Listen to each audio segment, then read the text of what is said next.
Hello everyone and welcome. This course is BUS ML 70-47 Analytics for Macro Marketing Data, and this video is for Lecture 3, Effect, Variation, and Identification. For this lecture, we don't have any required readings. In this lecture, I'm going to define an action and its effect in a research problem. Next, I'm going to discuss variation, which is what we need to measure the effect, and identification, which is to distinguish the effect from others. Then, I'm going to explain the general procedure of identification, which is to draw a crosstab. Okay, are you ready? Then, let's get started. As discussed in Lecture 1, the main purpose of marketing research or marketing analytics is to support managers' decision-making. Usually, a decision-making problem involves one or several possible options. From the marketing research perspective, the decision-making problem is a research problem, and such possible option is a marketing action. And marketing research provides empirical evidence, which is the evaluation of each option. The effect of an action is the change in evaluation criteria caused by the action. For example, let's think about this research problem. Whether to discount the shelf price of a product. The marketing action associated with this problem is to discount for the product. And we can say that boosting sales is the effect of the discount because evaluation criteria, revenue, or sometimes profit are generally functions of sales. Then, the evaluation of this action is to measure how much the discount boosts the sales. In other words, measure the effect size. Here is another example. To which market to deploy our advertising efforts. The marketing action associated with this problem is to increase advertising frequency and spending in a specific market. The effect of this action we are going to look at is a change in sales due to the additional advertising effort. To measure an effect, what we need? If someone asks me to pick the most important one we need, I answer variation in data. Let's go back to the first research problem. The action that involves the problem is to discount the price, and the effect of the discount is what we want to investigate. So, suppose that we get the sales data at a discounted price. Can you measure the effect of a discount on sales? No, we can't. Because we know only the sales boosted, and there's no way to know the amount of additional sales due to the discount. Then, what do we need to know that? We also need what happened with the regular price, that is the baseline sales. Subtracting the sales at a regular price from the sales at a discounted price, we now can measure the additional sales caused by the discount. For the advertising effect, we need the same thing. We need sales with regular advertising effort as well as sales with increased effort to measure the advertising effect.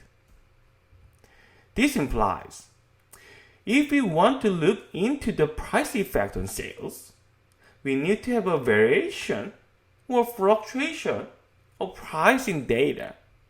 Without the variation, for example, if we have sales data with a flat price, it is impossible to measure the effect even with any fancy and advanced methods. But sometimes it is not easy to measure an effect even though we have enough variation in data. Because there are multiple factors given or decided, and thus the effect of an action is generally mixed up with the effect of other factors. Here's an example. Let's think about beer demand. There's a customer who bought beer more than before because of a price discount.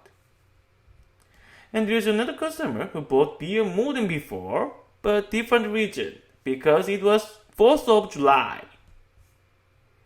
So, sales of beer depends on both the price discount and seasonality.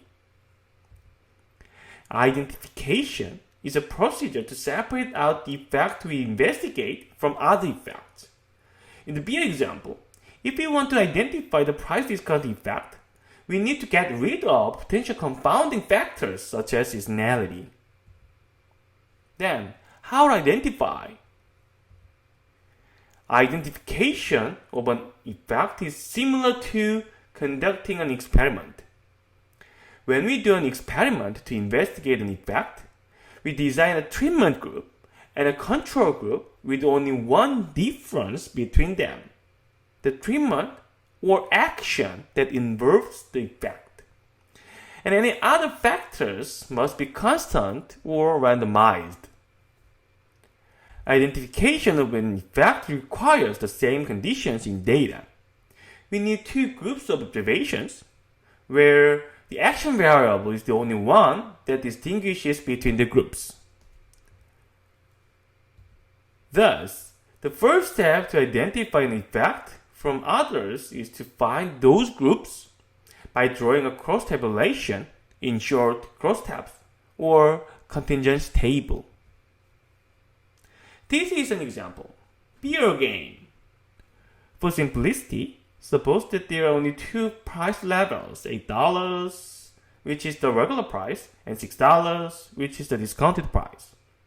The first table shows the number of observations and total demand in data by seasons, like winter and summer, and I reshaped the first table into the second table to show the average demand per observation by season price combinations.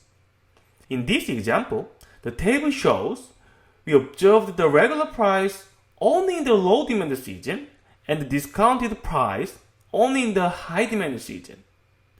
We can easily observe this data pattern, so-called countercyclical pricing, for seasonal products in reality. But the problem is that we cannot identify the price discount effect from the seasonality in this case.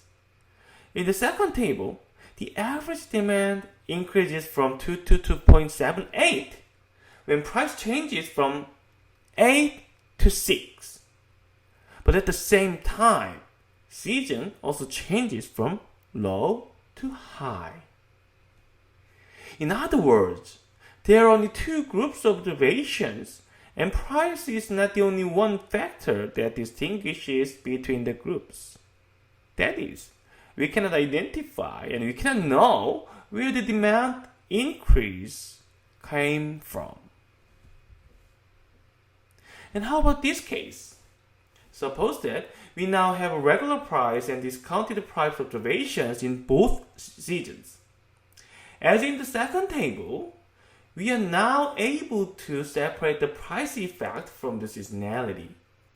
First, let's look at the group of regular price observations versus the group of discount price observations, simply each column. For each price level, enough number of cases observed in each season: 60 observations of regular price in low demand season, and 80 observations of regular price in high demand season, and 75 observations of discounted price in low demand season, and 90 observations of discounted price in high demand season. These well-balanced numbers of the observations imply that the price is the only one factor that distinguishes between the columns. The seasonality can be regarded as randomized here. Next, let's look at the rows. The group of low demand season observations versus that of high demand season observations. In the same manner, we can find that the season is the only one factor that distinguishes between the rows. Then, we can identify each effect from the other. This table shows that the price discount effect exists, and the effect can be identified from other effects. Here, to draw this table, we've not used any advanced technique. We've just summarized and reshaped the data. So, this type of tables is usually called model-free evidence. Most researchers in most studies spend most time to find the model-free evidence because it intuitively shows what we can know from data. Once we found model-free evidence for analysis, applying model and advanced techniques to the data is just an activity to confirm the effect and exactly compute the size of the effect. Alright, that's all I have in this lecture, and we have an assignment. There's a weekly sales data set for baby care product. With the data, you will be asked to draw a crosstab as model-free evidence for the price effect. Then, see you in the next lecture. Bye bye!